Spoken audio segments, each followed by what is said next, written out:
Le titre de ce livre, c'est La Nouvelle Naissance. Nous sommes présentement au chapitre 6 de ce livre. Chapitre 6, bien sûr, étant aussi à la partie 7 de ce livre. Il est écrit par bien-aimé. Chapitre 6, petit 3. Chapitre 6, petit 3. La manière directe et personnelle du Seigneur. La manière directe et personnelle du Seigneur. Les mots en tête de notre texte montrent combien notre Seigneur, dans son ministère, était direct et personnel. Il vous faut naître de nouveau. C'est une preuve de la fidélité de son amour. Il ne faisait pas d'exposé sec de doctrine. Il ne faisait pas d'exposé sec de doctrine, ni de discours éloquents pour satisfaire les oreilles qui démangeaient ses auditeurs, en parenthèse, de Timothée chapitre 4, verset 3. Non, il était le témoin fidèle, en parenthèse, Apocalypse chapitre 3, verset 14, venu non pas pour détruire, mais pour sauver.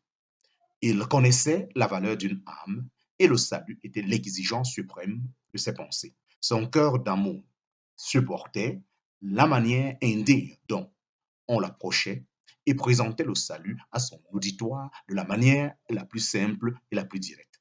Aux Juifs qui faisaient la contestation dans les synagogues, il dit, si vous ne mangez pas la chair du Fils de l'homme et ne buvez pas son sang, vous n'avez pas la vie en vous-même. En parenthèse, Jean chapitre 6, verset 53. Et en une autre occasion, vous êtes d'en haut, moi je suis, vous êtes d'en bas, moi je suis d'en haut. Vous êtes de ce monde, moi je ne suis pas de ce monde. Je vous ai donc dit que vous mourriez dans vos péchés, car si vous ne croyez pas que c'est moi, car si vous ne croyez pas que c'est moi, vous mourriez dans vos péchés. En parenthèse, Jean chapitre 8, verset 23. Nous le voyons encore au milieu d'une foule, disant, si vous ne vous repentez, vous périrez tous de la même manière. En parenthèse, Luc chapitre 13, verset 3 à 5. À la Samaritaine insouciante, il dit, si tu connaissais le don de Dieu, et qui est celui qui te dit, donne-moi à boire, toi, tu lui eusses demandé, et il t'eût donné de l'eau vive. En parenthèse, Jean chapitre 4, verset 10. À l'aveugle qui le cherchait, il dit, que veux-tu que je te fasse? Et quand ce dernier répondit, Seigneur, que je recouvre la vue, Jésus lui dit, recouvre la vue, ta foi t'a guéri. En parenthèse, Luc chapitre 18, versets 41 à 42. De même, dans le texte qui est devant nous, notre Seigneur ne soumit pas à la réflexion, ne se soumet pas à la réflexion de Nicodème, quelques sujets profonds de théologie, comme ce chef des Juifs ci attendait peut-être. Il ne fit pas non plus étalage d'une éloquence au goût de cet homme cultivé, pas plus qu'il ne lui exposa la vérité sur un plan général. Non, il va droit au but et dit, il vous faut être né de nouveau. Comme ce mot, vous, nous sonde, chacun individuellement, tel est le ministère divin, celui du parfait prédicateur, et tel est le sujet, et tel est le style à imiter aujourd'hui. C'est quand le Saint-Esprit applique la vérité personnellement et avec puissance, jusqu'à dire à la conscience, tu es cet homme, en parenthèse, 2 Samuel chapitre 12, verset 7, que l'on peut espérer un bien décisif. On peut lire la Bible et penser qu'elle ne s'applique qu'aux autres. On peut entendre l'évangile et dire que le prédicateur a bien visé certaines personnes. Mais ce n'est que lorsqu'on se sent concerné personnellement par la vérité exprimée que l'on peut s'attendre à des résultats bénis. Oh oui, dit un jour un savant après avoir lu l'épître aux Romains, je vois, je vois cette doctrine dans la Bible. Je vois cette doctrine dans la Bible. Mais le sentez-vous dans votre cœur? Répondit son ami. Cette question l'amena à réfléchir et à l'appliquer, cette vérité, d'une manière si personnelle que ce fut l'instrument de sa conviction. Chers frères en Christ, soyons toujours directs et personnels, en même temps que pleins d'amour, aussi bien en public que les, que dans le particulier. Des doctrines même claires ne suffisent pas. Souvenons-nous de ce mot si souvent employé par notre maître, vous. Les gens ne vous prendront pas au sérieux, ni ne nous cons ni les gens ne vous prendront pas au sérieux, ni ne nous considérons comme sincères si nous nous contentons d'affirmer, si nous nous contentons d'affirmations générales, j'ai été très frappé récemment en lisant le récit suivant d'un jeune homme. Un fidèle serviteur de Christ lui avait dit, « Savez-vous que vous êtes en train d'aller à la perdition ?» Non, répondit-il, et je pense que vos frères, dont la foi, ne le croient pas davantage. Ma mère fait partie de votre congrégation et je suis sûr qu'elle m'aime tendrement. Si elle le croyait, je suis persuadé qu'elle me l'aurait dit, ma sœur, aussi bien si elle le croyait, je suis persuadé qu'elle me l'aurait dit. Ma sœur aussi est des vôtres.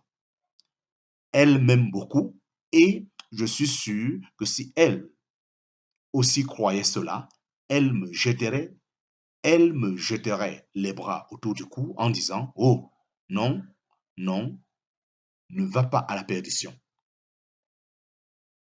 Chapitre 6, petit 4, la nouvelle naissance, un impératif. Chapitre 6, petit 4, la nouvelle naissance, un impératif. Remarquons ensuite la force avec laquelle le Seigneur insiste sur la nécessité de la nouvelle naissance. Il vous faut être né de nouveau. Non pas il faudra ou il serait souhaitable, mais il vous faut. Sans la nouvelle naissance, vous seriez éternellement dans les ténèbres. Vous ne pouvez voir le royaume de Dieu. En parenthèse, Jean chapitre 3, verset 3. Sans la nouvelle naissance, vous seriez bannis à toujours de la présence de Dieu. Vous ne pouvez entrer dans le royaume de Dieu. En parenthèse, Jean chapitre 3, verset 5. Cela est parfaitement clair et décisif. Il est essentiel d'être né de l'Esprit. Ce pharisien, tout savant qu'il fut, ignorait totalement ce secret de la nouvelle naissance et il s'efforça en vain de démontrer l'impossibilité de naître une seconde fois.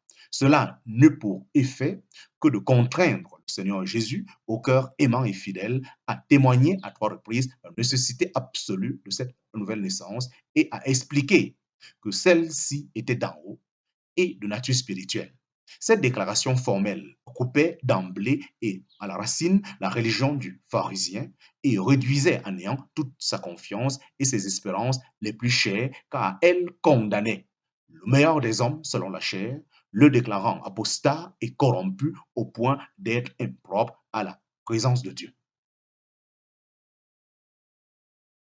Mais tout en exposant la totalité, mais tout en exposant la totale incapacité de l'homme à se rendre digne du royaume de Dieu, elle annonçait la puissance et la bonté de Dieu qui vivifie ceux qui sont morts dans leurs fautes et leurs péchés.